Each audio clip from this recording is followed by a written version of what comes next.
Dari orang ke kita, syarhus sadar. Secara syarhus sadar, lapang dada gimana? Husnuzon. Dan ini nggak bisa sekaligus, teman-teman, saya juga masih belajar husnuzon. Oh mungkin. Iltamis li akhika alfa uzrin. Cari 1000 alasan buat saudara kamu. Kalau nggak bisa gitu minimal cuek. Arti cuek nggak usah dipikirin. Nggak usah dibahas. Kadang-kadang ngebahas satu masalah sebetulnya cara lain buat setan untuk bikin kita nggak pernah bisa selesai dengan masalah itu. Terus saja dibikin berlarut-larut. Kayak ada teman kita habis ada masalah sama temannya yang lain. Nggak usah dibahas sama kita. Kemarin gimana masalahnya, udah beres? Jangan ditanya, udah aja lupain. Begitu kita tanya dia akan bilang lagi, ya tuh nggak apa, kemarin dia masih ngomongin saya. Oh gitu, terus kita pancing-pancing lah gitu.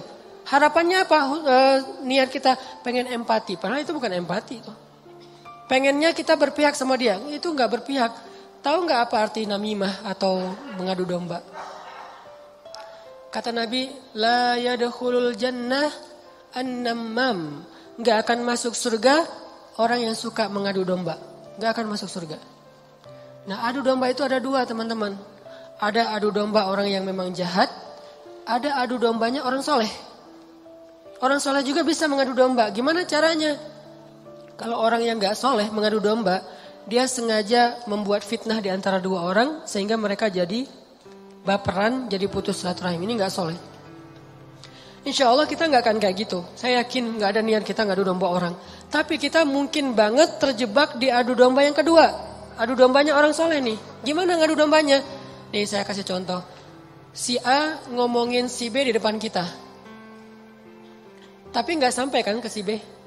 Kita yang dengar, si B nggak dengar. Misalnya kayak dia lagi ngejapri kita, yo dia gini. Kita kan yang tahu. Terus kita capture, kita forward ke si B. Ini aku bukan mau manas-manasin ya, tapi ini cara jawabnya gimana nih, dia ngomong kayak gini tentang kamu. Kita capture, sakit hatilah si B. Oh ternyata dia ngomongin saya di belakang. Itu perumpamaannya kata para ulama, si A manah si B, tapi gak kena, anak panahnya jatuh di lantai. Kita ambil, kita tusuk ke dadanya sambil kita katakan ini bukan dari saya, dari dia loh ya. Nih. Kayak gitu analoginya. Itu namimahnya orang soleh. Adu dombanya orang soleh. Jadi kita nggak niat memfitnah. Kita niat pengen menyampaikan kebenaran. Kita lagi empati, pengen tabayun. Gak usah tabayun kepada korban. Tabayunnya kepada pelaku. Apa bukti kamu ngomong kayak gitu? Gitu, nanya ke pelaku. Jangan, bener nggak yang dia omongin? Jangan, salah nih. Konsep tabayun itu bukan kepada korban yang dibicarain, kepada yang ngebicarain. Jadi kayak ada teman kita yang ngomong hal-hal yang gak benar, tanyanya balik ke dia. Apa bukti kamu ngomong kayak gitu? Kalau benar, gak usah disampaikan.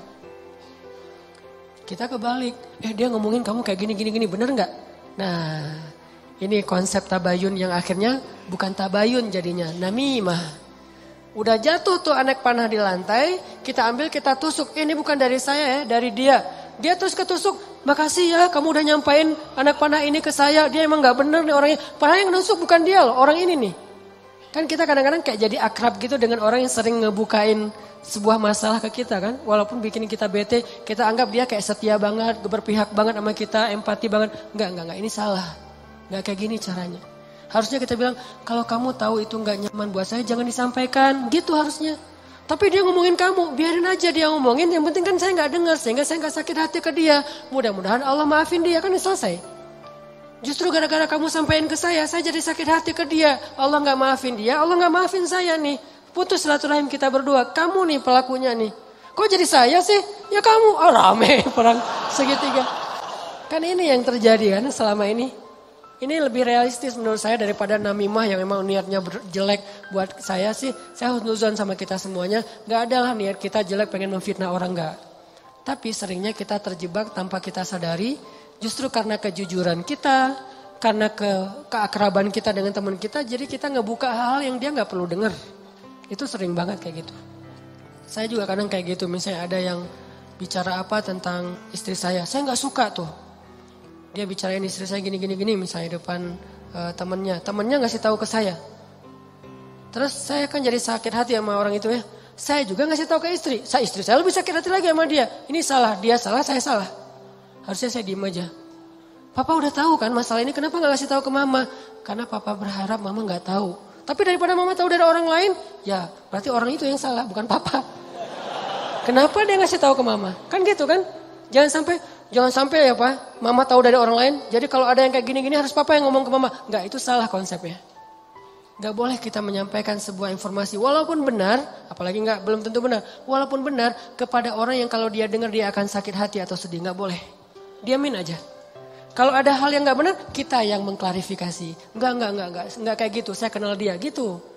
Jangan biarkan dia tahu masalah ini. Kalau terlanjur tahu, berarti ada orang yang enggak tahu konsep namimah level 2. Namimah level 1, emang enggak ada niat baik. Namimah level 2, justru karena niat baik.